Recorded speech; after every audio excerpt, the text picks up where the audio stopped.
Hey there, welcome to a new video. Today I'll show you how to add ambient lighting to a Passat CC. Alright, so we went ahead and got 4 white ones plus a 3-meter white strip. Let's get started and dive in.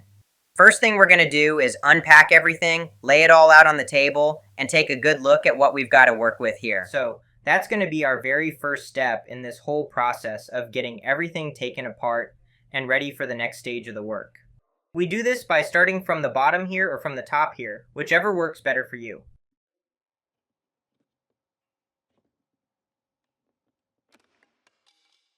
We insert it once and then take the whole thing out. We go underneath here. And now we're just going to pull it all out.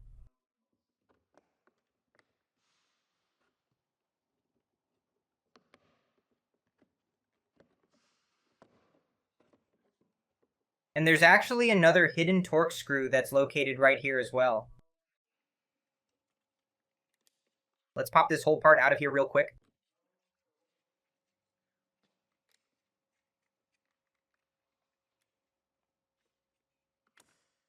Push this lever all the way in. And press the pin here. Now we're using a Torx to remove the cover screws here. Or rather, take out this Torx screw right here. It's a bit tricky to film, but just get it out. So there we have it, like this one here.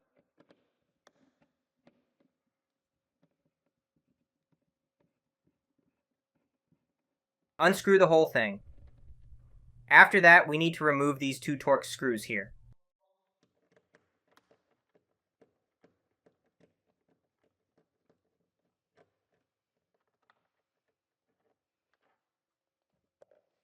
And then we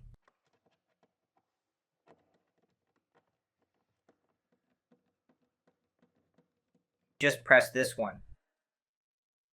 Plastic clip in the center that drops down here, you can take that out afterwards and then just pull the whole assembly out from here. So the trim is still secured with clips afterwards that we push in using the plastic tool, and then we just give it a pull. And a pin also came flying out at me from the one we had pressed in just before. Now we pull this whole thing off here. And once you push this whole thing out from the side, you just push it right on upwards. And look at the whole thing in your hand. That's how you take the lever off. The whole cable. This is the back side of the trim. We now have to remove the trim piece, which is screwed in. 3 screws holding it, and then we can install the ambient lighting on the side.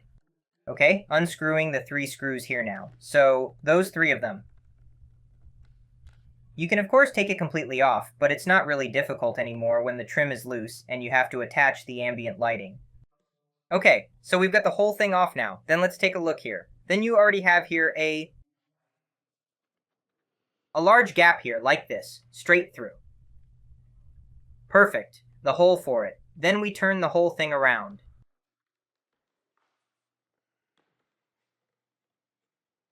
We'll guide this through here once. You check that this strip fits perfectly. In terms of length, you can of course trim it down later on, and then make this particular section a little bit thinner because when you bend it, too much material bunches up in that spot.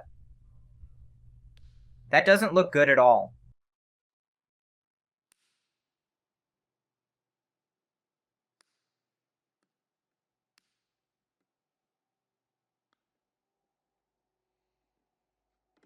Of course you can do it however you want. I did it this way. And then you just pull the whole thing back a little bit again. Yeah, you could definitely do it just exactly like that. Let's try this whole thing out once to see how it works best for us right now.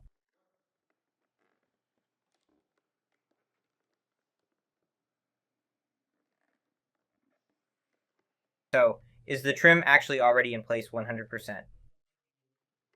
I'll attach that there later. And then it will also hold. So afterwards, when we've laid the trim the way we wanted it, we screw the whole thing back down. Don't over tighten it because we're just threading plastic into plastic. And the corner piece could very easily end up getting broken. Okay, next step. Hold the trim on the other side securely. Just like this.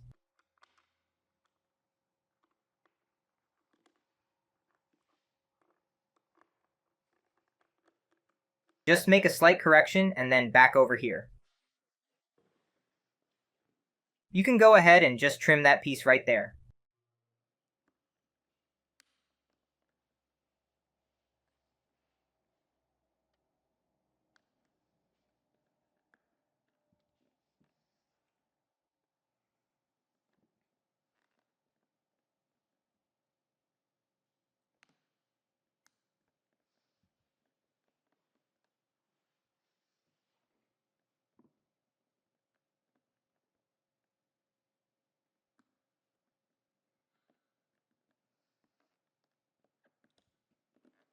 To the question that's asked very often, how do I figure out where I get my positive and negative connections from?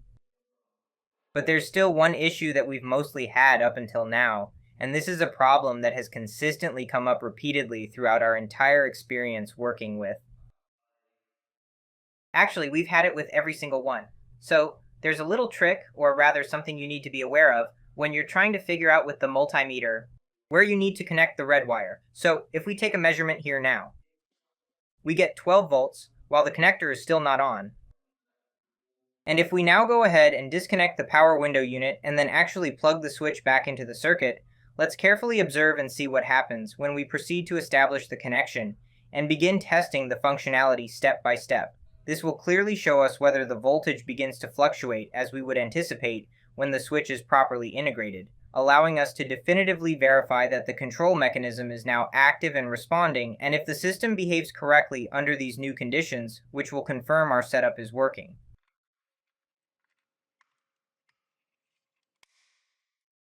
And then they're surprised the window doesn't work because they failed to realize they were measuring a constant live wire instead of the actual switched circuit that's controlled by the dimmer, which is a very basic and incredibly frequent mistake that can completely mislead and derail the entire diagnostic process right from the very beginning, ultimately leading to a significant and frustrating waste of time and effort. Why when they turn the lights off here? And it still keeps shining at that one. You have to pay attention to that. Alright, so then we'll pinch this whole thing off here. Either make a plug connection, I unfortunately don't have any left, so I'll solder this together and do it with a heat shrink tube. Okay, and once brown, so pin 5 and 9 should be it. There. Of course, don't connect these two together, and it's best to even disconnect the battery.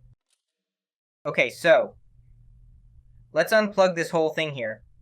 Or rather, not disconnect the battery, but definitely turn the light off. Okay, and solder this whole thing together and plug this in between. Okay, and place this here in between, as we've done in many other videos. Red on gray in between. And black on brown. Of course, you could also use a power vampire for this. It's all up to you, however you want. So, we've just gone and clamped this whole thing in between here.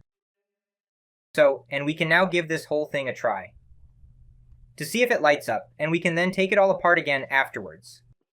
So let's go ahead and reassemble this whole thing here, put it back together again, and then give it a test run. And look at that, it lights up. And we can put the whole thing back together. So let's properly route all the wiring here and assemble everything back together. We're not turning it on when it's lit. We can make it bright, dim. Once you get all this wired up like this, yes. We'll do this whole thing in the back.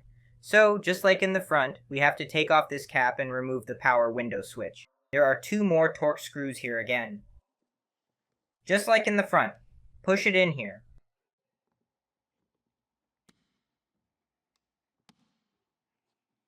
Again, pull the whole thing out. It's a bit hard to see, but as you saw earlier, just carefully go ahead and pry it out here. Zach, so here, press down on the side and pull this pin out first. Okay, connector is out.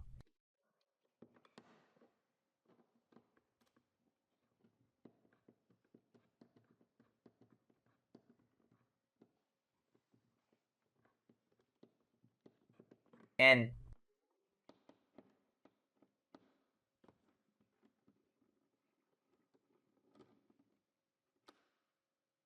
so if we have that, we need to don't unscrew a torque screw. Just need to get under here once. So hold it with your foot here once. There, and pull the whole thing off now.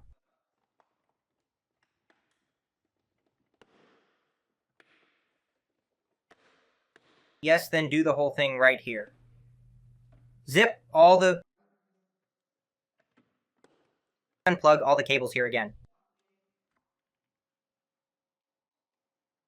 But honestly, I'm pretty convinced that using just 2 screws will be perfectly sufficient to hold it securely in place. So, what I'll do is grab 2 screws like this, carefully take hold of the mounting strip, gently pull the entire assembly out one more time just to make absolutely certain the length is exactly right and fits perfectly, and then, once I'm completely satisfied with the fit, I'll go ahead and carefully trim off this specific corner one more time right here to ensure a clean and precise finish before we finalize everything. Let's just cut a little bit off here.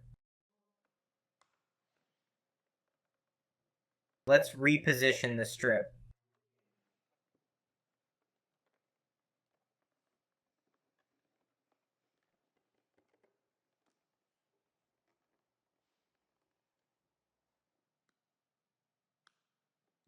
Zack, zack, zack, zack. Perfect. Now press it down firmly so it holds securely in place, no shifting.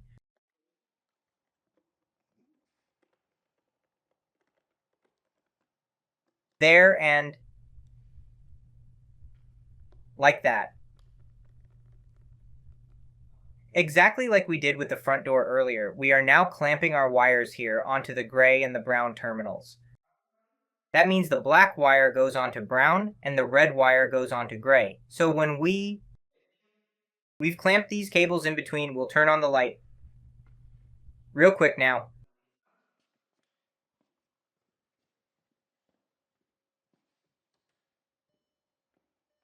And it's lighting up, and we'll now reassemble everything afterward. We'll also put the dashboard back together. It provides, I think it's 2 meters, I'm not sure right now. That means we press the switch. Absolutely important is how you even remove this switch. There's a little trick. We press the switch and turn it to the right and pull the whole thing off. Take the switch out first. We're now going to remove the side panel covering over here on this side. So we need to take out this cap, or rather this cover. The whole thing is clipped on. So. And we'll just go ahead and pull this out here now.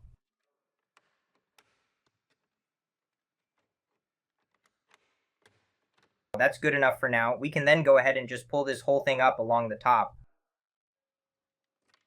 So push this whole thing to the side, this clip. Once the plug's cover is off, the plug is right here.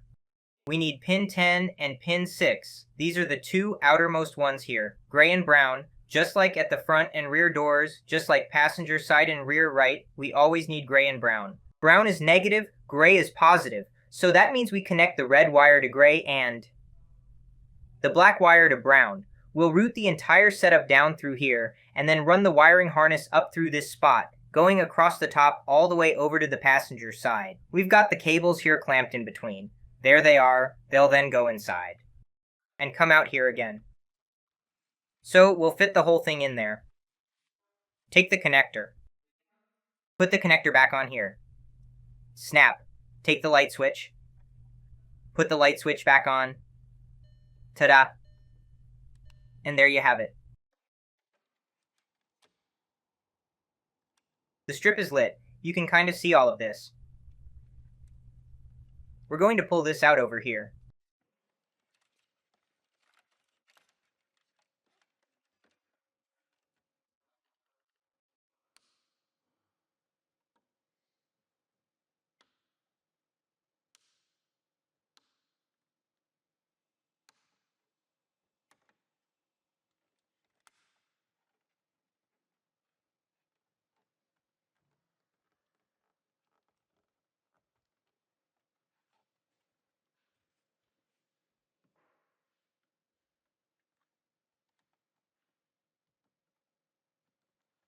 And then we're just going to carefully slide that entire ambient light strip all the way in right here, making sure that it's seated properly and is completely and securely locked into its final designated position, so it fits perfectly and there's no movement at all, and it's nice and snug with a satisfying click.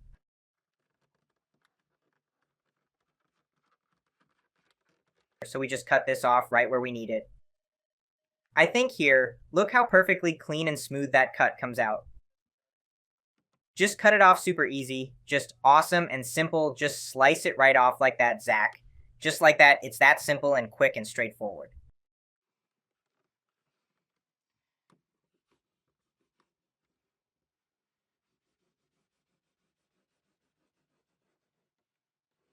So push it in evenly, making sure it's spread out nice and uniformly all across the entire area. Then all we have to do is just put the lid on.